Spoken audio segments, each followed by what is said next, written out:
Rip City, what is going on? We are back again. It's 3 weeks in a row. It is an official streak. I was wrong when I said it last week. I was premature, but we got things dialed in. We're slowly getting better. We're getting more consistent, and we now officially have a streak. This may be the longest win streak of the Blazers season this year. So enjoy the win streak right now. We got 3 in a row, and as always, we got Fawad here with me tonight. Fawad, how are you doing? Doing good, feeling blessed. Life has just been so good lately. I'm so excited to talk Blazers and for the season to be so close too.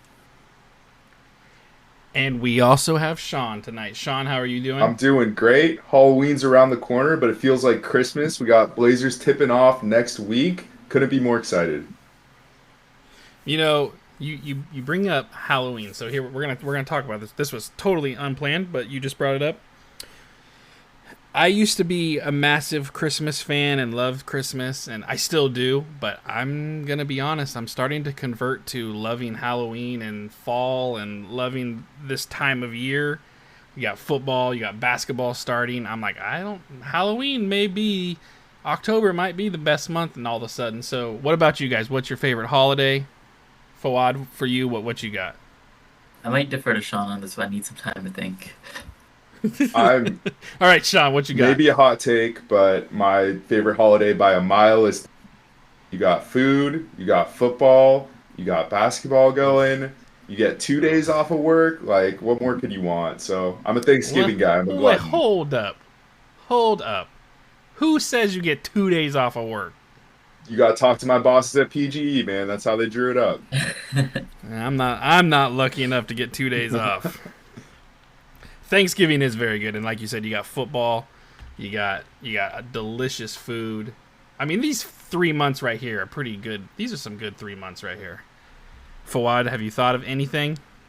Honestly, I'm not really big on holidays. My family never did too much either. I mean, Canadian Thanksgiving was this past weekend, so we had a long weekend now. So I guess maybe I'll go with that because of recency bias. And happy Canadian Thanksgiving to any Canadian listeners. But I don't know, our family never really did a lot, so any holiday is just a long weekend to me. So I might go with I don't know, either Canadian Thanksgiving or Easter, because that always falls around like a good time where 3 to 4 days off depend. Like, it used to be 4 days, now it's 3 days, because in high school we got the Good Friday off as well, or sorry, it was Easter Monday off as well. So that 4 day weekend was also always great. And then also it's just so I'm still in school, and April, May is kind of when our exams are. So Easter just comes just before that, so that's always a good break before the exams start. So I guess that, but honestly, yeah, I'm not big on holidays. It's just for some reason I was projecting you to say Amazon Prime Day or something. I felt like that was coming. I was ready for something crazy like that.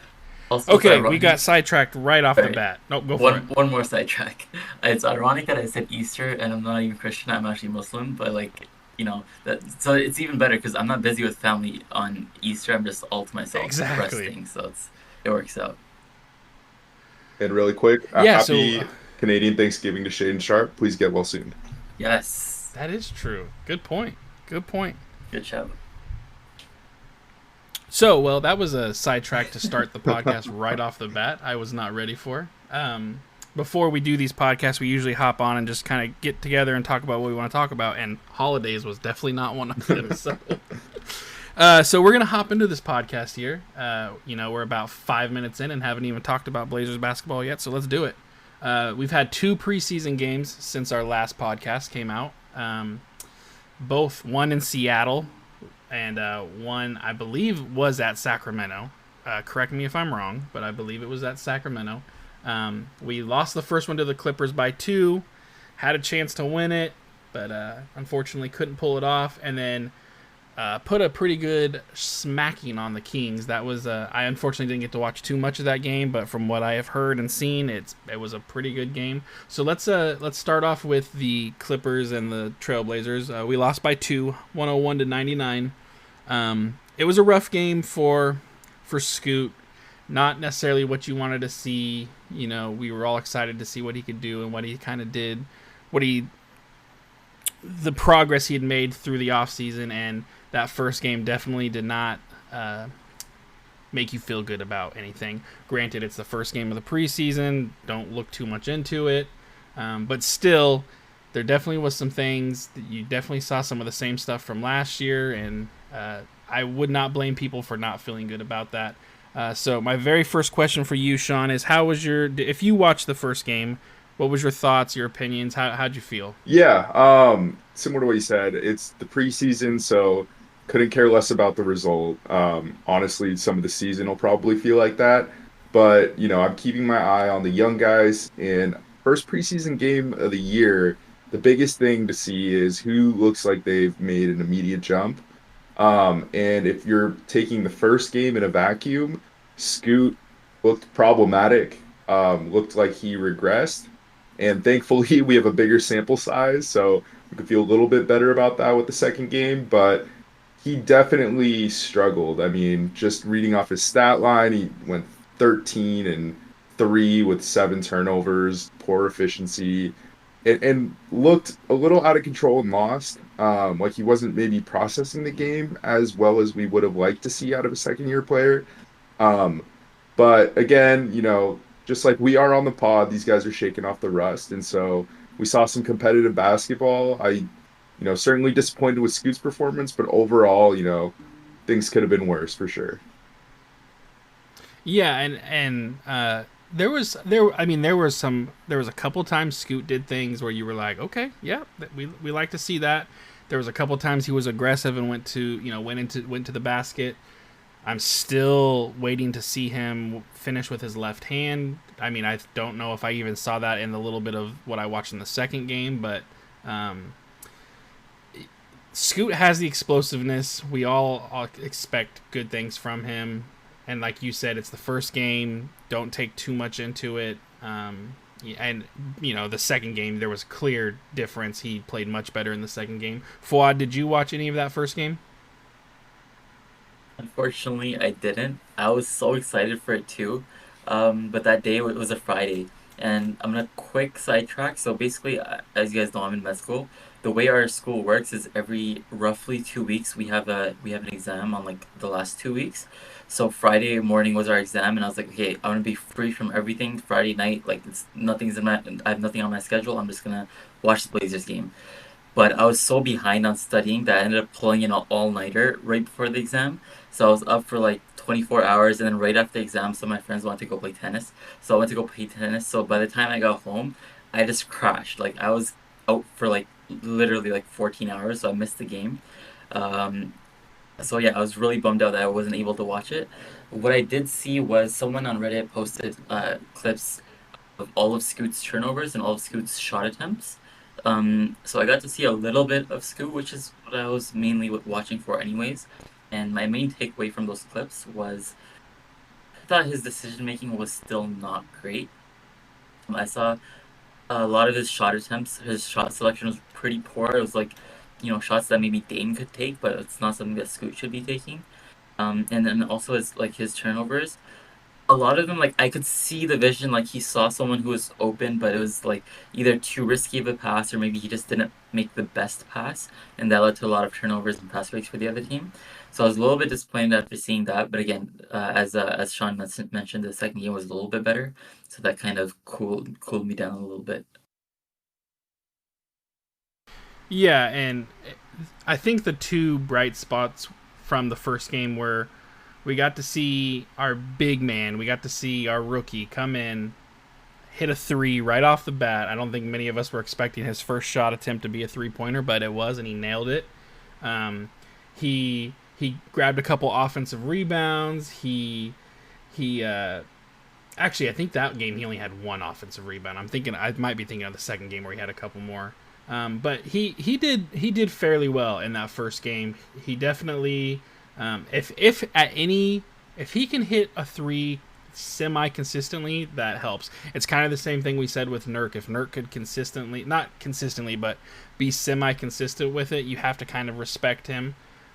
So that would be a positive to his game. But the other thing, and I think this is going to be a theme going on throughout the rest of this season, is Toumani is just an absolute beast of a player. I am so glad we have him. I'm so excited to watch him for the rest of this season and on.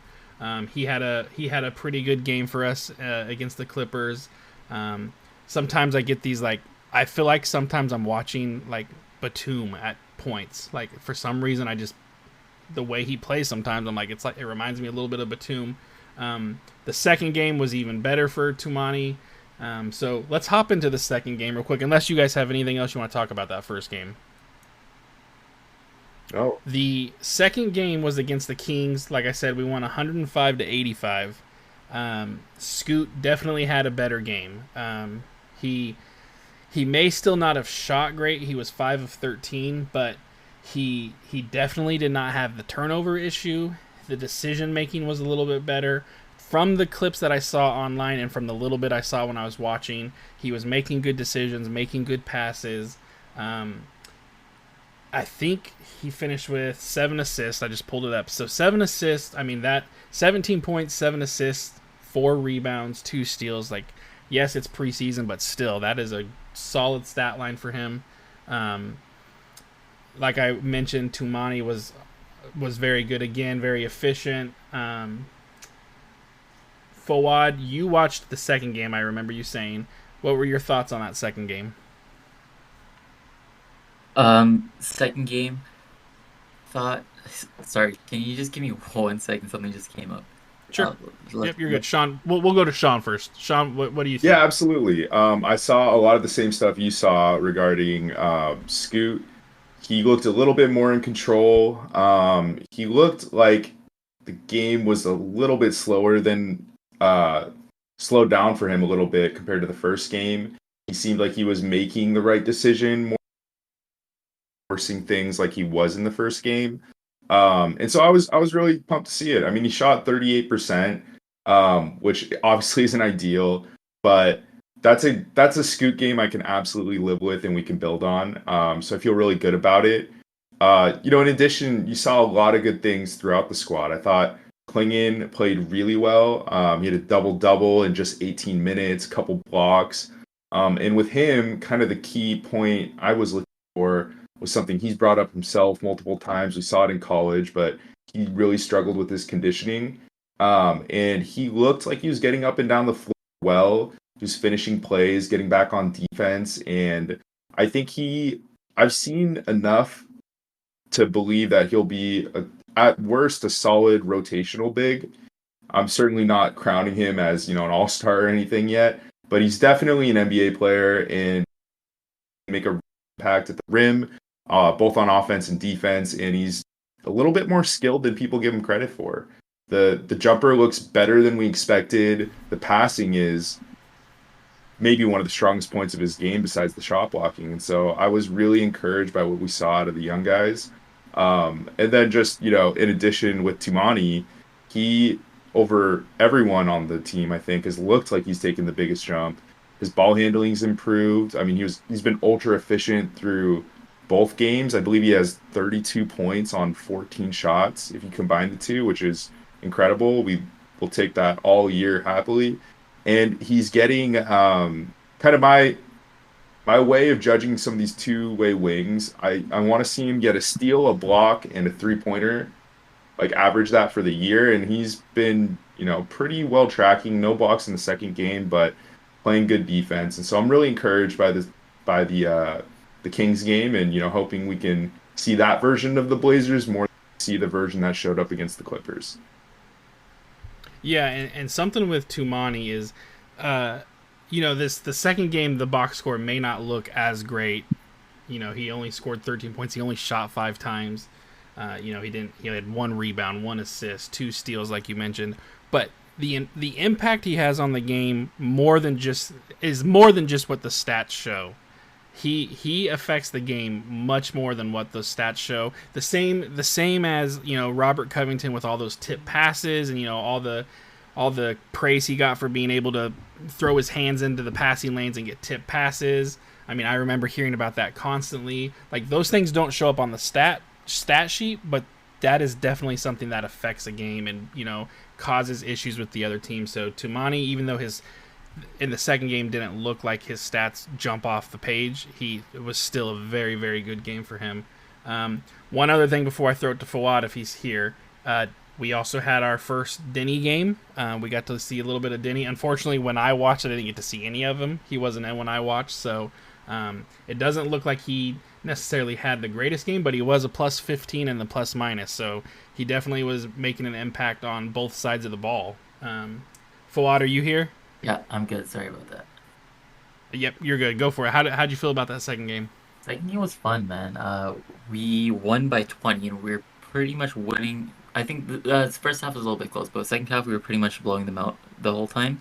And in the first half we were keeping up with. We were winning against the King starters. Pretty much all of them were playing. DeMar, Fox, Sabonis, they were all in. Some of their big role players were playing as well. So we were basically playing a healthy Kings team, which is basically a playoff team. And our team, who's a bottom feeder, probably one of the worst teams in the West. So we were beating them, and again, it's preseason, but it's good to see. Anytime your team does well, it's really fun to see. Like you guys talked about, Toumani was great. I won't repeat too much because I think you guys did a good job covering it all. The only thing I'll say is Scoot was much better than the first game. I still felt like, especially in the first half, more so than the second half, I still thought there were a lot of bad decisions there. A couple bad shots. Some driving where he still tried to finish with his right, even though he's on the left side. But it was good that the second half was a lot. I think it started like right in the last couple of minutes of the first half. He kind of turned it around. There were like 2 fast breaks that I think he created, he got a steal and then he went, but I'm not sure. But either way, he finished both of them. So I think that gave him good energy going into the second half, and that carried through. So that was good to see. Hopefully, it carries into the next game as well. I also really liked how Jabari Walker played. Again, I've mentioned him multiple times, but he's one of my favorite players on the team currently. So that was good to see a good game from him as well. Other than that, yeah, I thought honestly pretty much everyone played well. Denny was a little bit not so good, but pretty much everyone else I thought did a good job. Klingon, Aiden, Scoot, Toumani. I thought it was a good game, like pretty much top to bottom. Yeah, there definitely wasn't like one player that stood out over the rest. No one was, no one had a Dame game where they're scoring 30 points. Like, it was kind of just like a team effort. Everyone chipped in and did what they needed to do and did it fairly efficiently. So yeah, that second game definitely, I wish I could have watched more of it, but it definitely was. It was a good way to end that week for basketball. We still have 2 more preseason games. We have one tomorrow that I have a high feeling it's going to be damn near impossible to watch unless you are in the arena, because it's one of those foreign teams that comes to play. I'm not entirely sure where this team's from, so I can't even necessarily say it. Do either of you know where they're from? They're from Germany. From Germany, okay. So last year I know I tried to watch the game and it was pretty impossible to find a stream. And then when I did find it, it was pretty rough to watch because it was pretty much just like the in-arena camera that was looking down on the court, so it was pretty rough. But we do have one more preseason game after that one, and it's against the Jazz. And that is also the very first game that we will get to watch on Blazer Vision, for those of you that have Blazer Vision, or for those of you that are able to watch on KATU, I believe is the Portland local channel for that. So I'm looking forward to being able to watch for the first time officially a Blazer game. And that's against the Jazz, which should be a good game. And then October 23rd, regular season starts against the Warriors. So looking forward to basketball finally being here. We are 10 days, or not 10 days, 8 days away from having legitimate real basketball going on. Really quickly. So yeah, go for it. If anyone happens to hear this before the game, I'll try to find a link, and if I do find a link, I'll share it in our Discord. So not so subtle plug to join our Discord as well. Yeah, like you mentioned, it's gonna be tough. I'm not super optimistic about finding a stream, but if I do, I'll share it in our Discord. Yeah, and something we haven't mentioned, speaking of Discord, not necessarily last year since we kind of took a break, but in years prior we did the watch parties and the the listener episodes. I am 100% in for doing more watch parties. If that's something people are into, just let us know. I enjoy doing the watch parties and watching games together with everybody.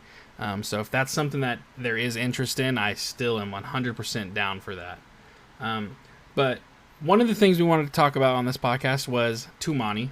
Obviously, it seems like a lot of Blazer fans are very excited for him, and rightfully so. They should be. I am one of them. I think Sean and Fawad both are also very excited for him. So let me ask you, Sean, what's your thoughts on Toumani? What are you looking forward to? What are you looking for in him? Feel free to just kind of ramble on with him. Yeah, I think it's one of the more interesting storylines the Blazers have this year in the Toumani and Denny kind of push and pull we're going to see. When we traded for Denny, it almost felt a little bit like a hedge against Toumani. Like maybe he's not really a core guy, maybe he's a role player. You know, let's bring someone in who we know is a proven starter and can play at a high level for us. But Toumani, I mean, through 2 preseason games, it's shown that he's taken some sort of leap. You know, obviously it's a small sample size, so we'll see if it's consistent. But I'm really excited. I mean, it feels like we went from having no good wings on this team for years, since Batum, maybe. And finally, we sort of have what seems like a surplus of, plus starters at that position. And so I'm excited. He still needs to me, to prove that he is consistently improved in the ways that he's shown early in this preseason with some of his ball handling, some of his decision making, passing, those kinds of things. But at a base level, if he's coming off the bench, he's going to do a great job of bringing defense and energy. And if he's truly taken a jump, he could certainly be a plus starter in this league, given his defensive prowess and his ability to knock down the three. So he's a great find. Somehow became a valuable piece in that Dame trade from what seemed like about that. Sort of, found gold in a sense. But yeah, I think that there's definitely room for him to play well and become sort of a core piece of this Blazers team as we move forward, because, frankly, this season's win-loss record isn't going to be how we measure this team. It's going to be who's making jumps, who's looking like we want to keep them around for, for the near future and also going forward. So I'm really excited, and I'm really pumped to see how that breakdown between him and Denny works itself out. Yeah, and before I throw it to Fawad, I'm not going to add too much to this because I agree 100% with what you said. To me, Toumani is like one of those glue guys that you want on your team. One of those dudes that will go out and do whatever is needed. He's kind of like Wesley Matthews. So me saying a player is like Wesley Matthews because I love Wesley Matthews is like high praise for a player. I am so looking forward to watching him progress and develop and get more playing time and get more, familiar with the offense and being more incorporated in it. So I can't wait to see more of him. Fawad, do you have anything you want to add on Toumani? Honestly, Sean covered it pretty well, but yeah, like this guy who I thought, and I think most people thought he was just a throw in the Dame trade, turns out to be probably one of the best parts of not just the trade, but one of the highlights of last season, and hopefully one of the more exciting guys this season. So yeah, I'm really excited. I hope his improvement is real and sustainable. But even how he was last year, even if that's how he is this year, I think that's still a very positive player that a lot of teams would want, and I think we're very lucky to have him. So just very excited to see what he has to offer this season and to see again, yeah, if his improvement is real or not, which I think it is personally. Yeah, and I agree. I 100% agree with you. Let me throw this one to you, Fawad. What about Scoot? What are you looking forward to? What are you looking for him to show? What kind of improvements? Anything you want to talk about with Scoot as well? I think first and foremost is his decision making. I want to see his turnovers down, and I want to see better shots. I I don't care. I don't want to say I don't care, but I care less about his actual points per game and percentages.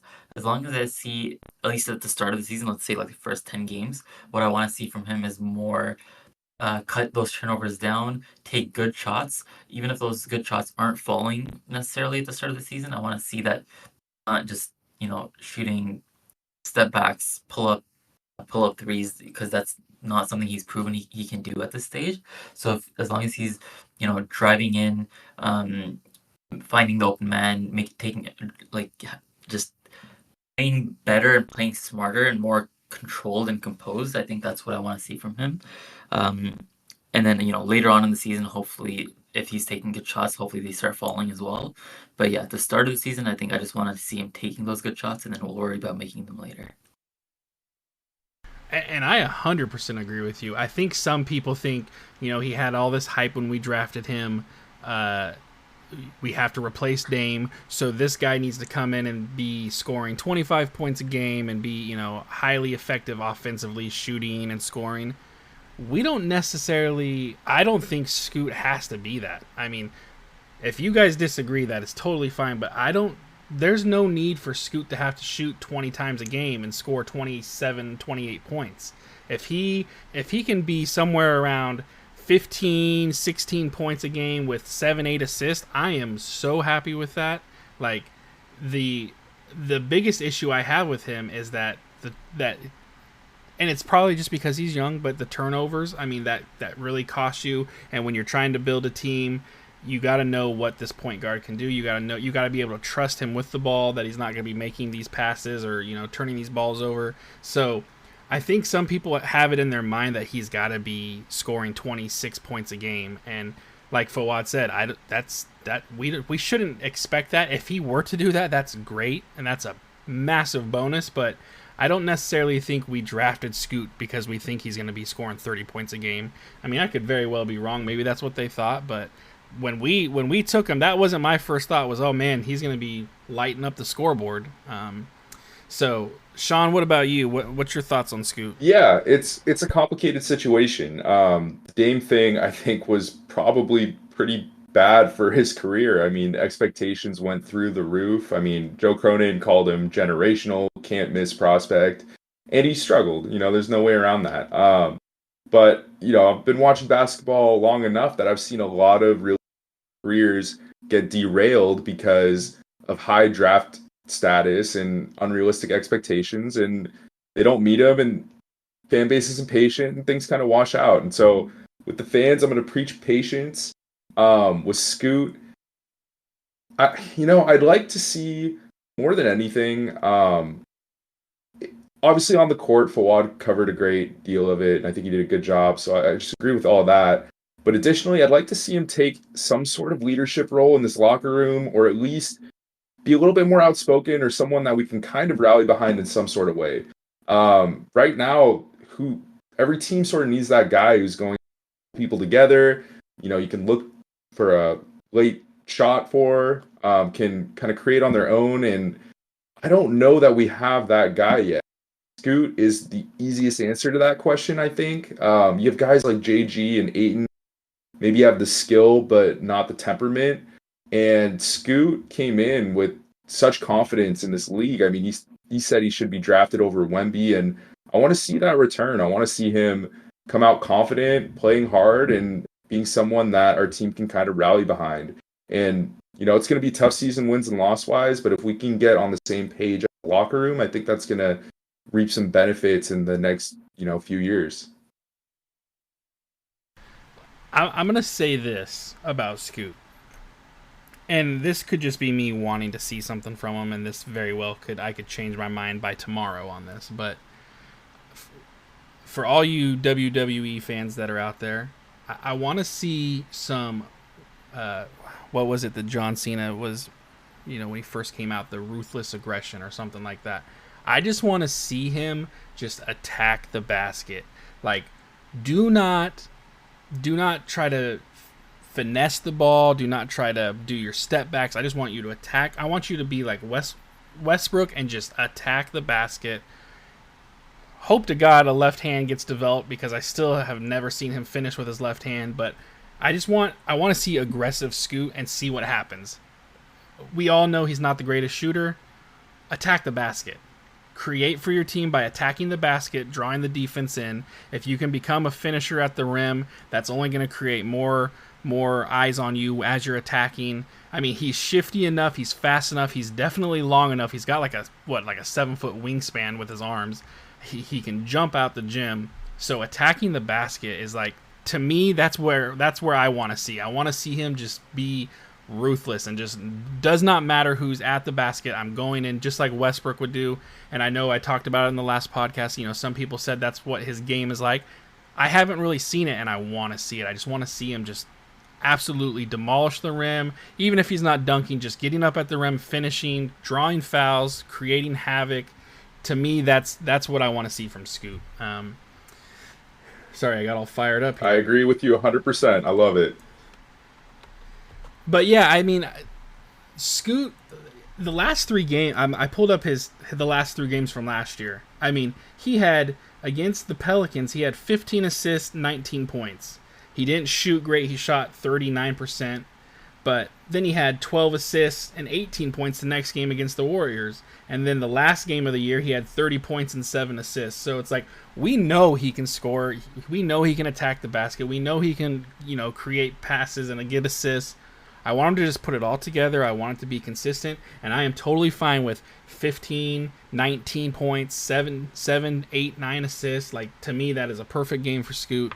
And another thing is, if you can just attack the basket, create issues where the big men are sliding over to help and you're drawing fouls and you're getting these big men in foul trouble, that's only, even if you're not making these, there's so many things that can happen with attacking the basket. We've, for the last 10 years, thankfully we've had Dame, who could attack the basket, but he was so deadly from deep that there was nothing you really could do. You couldn't pick what you want to do because he could do either. Now you have Scoot, who can create offensively for everyone else by attacking the basket. I want to see it so badly. I want to see it. Fawad, I'm not even going to bring this up because this is all on you, and I don't want to seem like I'm taking any credit whatsoever. Fawad has done an excellent job in creating some surveys and creating some posts in Reddit. So Fawad, why don't you kind of explain what we're trying to do with Reddit? And it's not even just Reddit. We're trying to do it across all our social medias, Instagram, Correct. Twitter. Yeah. But yeah, the last post was on Reddit, and I think it was received pretty well. So I think we're going to continue it at least for the start of the season. But basically, what we're going to do is, for every game on all our socials, we'll post a survey. On Reddit, it'll be a post. On Instagram, it'll probably be in our story. Twitter, we'll tweet it out. It'll be a link to a Google form, and then you'll give out ratings for each individual player, and then how the team did overall. So we have like how the team did offensively, defensively, and how their energy was. And then, you can rate how you felt did in each of those aspects, and then I'll compile all the results and then post it the next day on all the social medias again. And then it creates like a very nice like summary graphic, like a snapshot that summarizes how that game went. I think it's a good visual summary of the game, and it even helped us right now when we were looking at the podcast. Like we got to see the graphic, like it just jogged our memory about who did good, who didn't do as good. So I think that's something that we posted, and a lot of people seemed to like it and wanted us to continue, and we will be doing that. And one other benefit is that at the end of the season, or maybe even a couple points throughout the season, we can look back and see how some players have progressed. If someone was consistently bad to start the season, but we see some improvement, that'll be a nice way to visually see that. Like, it's subjective, but it is some metric that we'll see an improvement in, and it'll also just be fun to see like what the best games are throughout the season, who's been the fan MVP, as we're calling it, who's won those the most. So I think it'll just be a fun little side game activity in addition to the games that people will hopefully look forward to, and it'll just be nice to have. Yeah, and this is Fawad's baby. He's been talking about doing this, and he really put in some work on it. And this very first one he did was 10 out of 10. Like, not only was like the engagement on it very, very good, and we got some good comments and good discussions from it. Like, it just looks great. Like, the look is not me. That's all my cousin.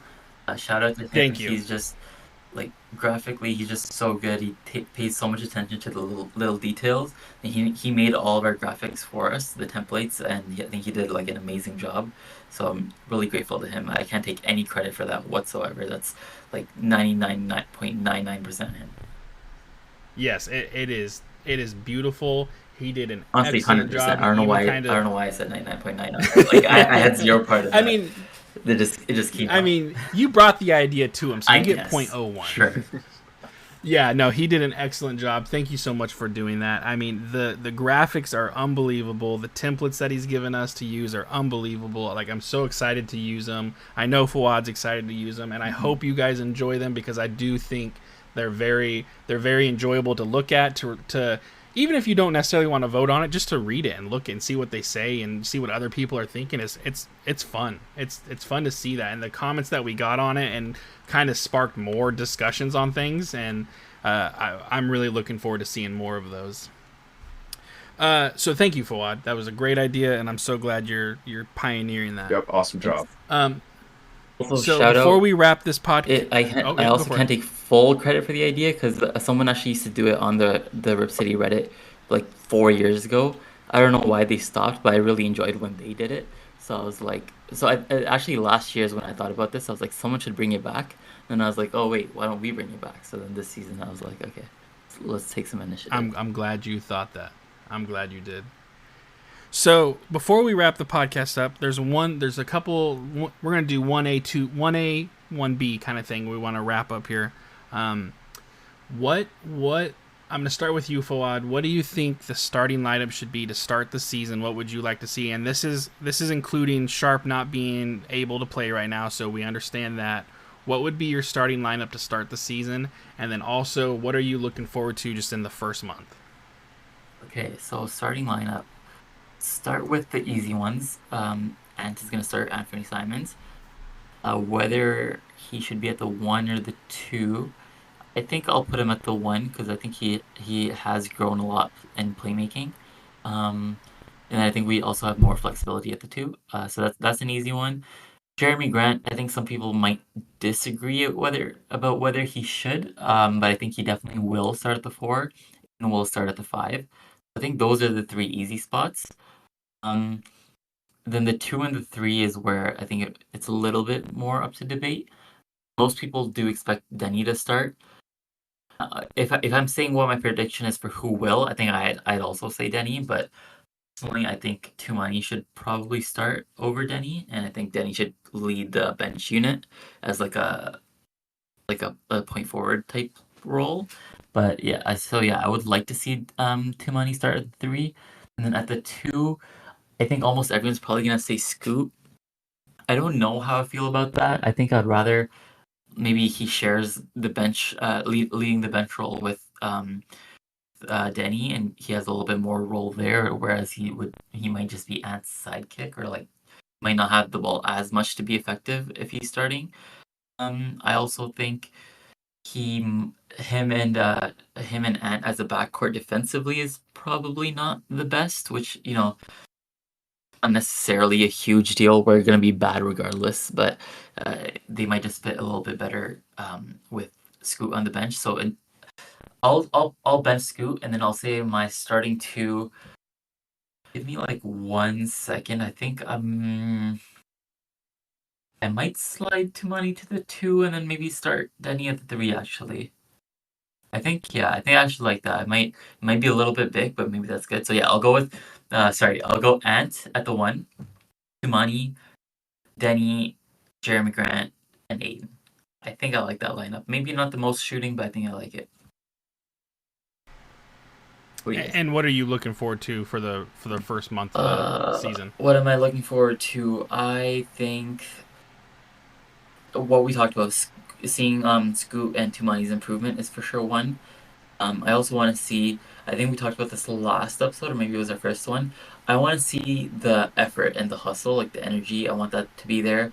Wins and losses, obviously wins are much, much nicer than losses, but at the end of the day, I don't care about them as much. I just want to see us trying hard, have that putting in that effort and actually being competitive in games, even if we might not win those games at the end. But I want to see uh, a better product on the court. And I'm gonna just quickly throw this in here because I'm not gonna go into it, but with my ruthless aggression here with Scoot, that's the thing I'm looking forward to most. Is he gonna be aggressive, or are we still gonna just kind of get the fun Scoot that we had? And but I'm also really looking forward to seeing Denny out there, and as well, I really hope Toumani gets a good amount of playing time. We have this weird logjam at like multiple positions because we have so many young guys that we want to see what they can do, but then at the same time you got guys like Simons and Jeremy Grant who are cutting into that time because they're obviously very good players that you can't just sit on the bench the whole time. So I'm hoping, as much as I like Grant and Simons, I'm hoping for the sake of seeing what we have, moving at least one of them so that we have free up a little space. But Sean, throwing it to you, your starting lineup and what you're looking forward to. Yeah, no, absolutely. My starting lineup's pretty chalk. I think it's going to be Scoot and Simons out there in the backcourt. I think Scoot's going to be the one, but in the traditional sense, that's where they'll show him on the graphic, kind of share and switch on ball handling duties. And then at our forward spots, I think we're going to start with Denny and Grant. I think you're kind of forced into this in a way, giving up a substantial capital for Denny. And while he didn't play great against the Kings, I think he still is a bit more experienced. And even though his stats don't jump off the page at you in the game, from what I saw, he did a great job of just making the right play, moving the ball when it needed to be moved, and finding open guys. And I think with primary ball handlers with Scoot and Simons, we're going to need some of that. Just guys who are kind of more connective pieces. And then I'm going to go with Ayton at the center. That's kind of, a given. He's definitely, maybe the most skilled, talented player on the roster. But, plenty of question marks with him as well. And then as far as what I'm most concerned about, it goes to Ayton a little bit, but I'm really excited about Klingon. I feel like I've seen enough to feel good about him, and he has such a history of winning basketball, which I think is the kind of culture we need to bring into this locker room. He's a massive human being, which is always a plus, but is really skilled for his size, which is kind of becoming, a lot of the elite centers you see in the league now sort of have that mix. Like you look at a Jokic, obviously not anywhere comparing Klingon to Jokic, but you can see how valuable like passing skill is out of a big man, where it might not have been seen that way, 5-10 years ago. And he has some of that. And so I'm really excited. And additionally, you have a guy in Ayton who I just do not know what to make out of him. He's got 2 years left on his deal. And I think we need to use these 2 years to figure out, is Klingon going to be our starting center in the future? Or are we re-upping on Ayton and going from there? And so I'm really hoping that Klingon, starts the season playing 15, 20 minutes a game and making a big impact and then working his way up from there. You heard it here first. Klingon, the next Jokic. Yeah, that's right. Kling Kong. Kling Kong. Yeah, that's right. Well, I couldn't agree more. Ayton has some big question marks because he definitely seems to have coasted since he got the big contract. He didn't necessarily... there weren't a lot of people that even necessarily thought he earned the big contract he got. He definitely has the tools to be a good basketball player. He definitely has the ability to be a good basketball player. For some reason, there's just something that doesn't click. And he can't put it all together for some reason. And I don't understand. I don't know what it could be. And maybe it's just, this is what you get. You get a couple good games from him and then a couple bad games from him. And a couple games where you're just like, he was there, I guess. And so, it remains to be seen, but the clock is running on him. And like you said, he's got 2 more years, 2 very expensive years, but still, he's going to have to show something more if he wants another kind of contract like what he has. I still like him. I still think he's a very good player, and I'm glad we have him. But yeah, I 100% agree with you. And just real quick to add to that, even by next year, you're going to have a $35 million expiring deal, which can be a massive trade piece. So yep. I'm hoping we can at least make more of an informed decision about that than this year. And I really hope we're not forced into just signing him, even if he doesn't play well, because Klingon underperforms. Klingon can show up. Yeah. It'll at least make us make a decision, and that's really all I'm asking for. Yeah, if he can show up and do what we think he can do, and what, drafting someone with the 7th overall pick you would want from someone like that, that does make moving Ayton a little bit easier if that's what it comes down to. Whereas, like you said, if Klingon kind of struggles a little bit, or it isn't showing as much as you want to see, you may be forced to spend money on Ayton just to keep him, because he is still a good player. And I agree. I hope that doesn't happen. That's a very, very good point, Sean. Is there anything else either of you want to talk about before we wrap up? There's actually one. Go ahead, Fawad. Go ahead. No, go ahead. Just the one thing I thought about earlier, I forgot to mention it. Do you guys see that we haven't won a single game, a preseason game against an NBA team in Chauncey's entire career as a coach? And then the last game was the first time he won and he wasn't even coaching. I thought that was hilarious. Is that real? Because he was doing the Hall of Fame thing. Yeah. So he hasn't won in preseason. Only games he's won in preseason are against the Maccabi and these German teams. One day. That's funny. That's unfortunate. Unfortunate? I don't know. I mean, maybe a little bit of both. Sean, did you have something? Well, just to add to Fawad, I mean, it's not like his regular season record's that much better, so. That's true. But yeah, no, I was just going to say, I mean, by the time this comes out, we're going to be 1 week away from Blazer basketball. The opportunities are endless. There might be a guy at the bottom of the bench or who's not even on the team yet who could end up being our best player. So just a lot to be excited for. We got to be optimistic for probably a short window of time during this year. So I'm just going to take full advantage and hope for the best. Yeah, once again, unfortunately, this is going to be a year for us just to enjoy basketball. No expectations of winning and being upset that we'd only won 12 games instead of 56 games, or we should not have these expectations that we should be winning every single game. Enjoy basketball, enjoy watching these young guys develop and play fun basketball, hopefully fun basketball. And whether we win or lose, we're just enjoying watching basketball, and it's back. We're ready for it. We've waited a long time. I'm so excited to see what we have, and I can't wait for the 23rd, which I believe is next Wednesday. So we have officially made it to regular season basketball. By the time this next podcast comes out, basketball will be fully here. So enjoy basketball, everybody. I'm so looking forward to talking with everyone about this season, and I can't wait for this season to get started. So I hope you guys all have a great night. Thank you for listening, and as always, Rip City, baby.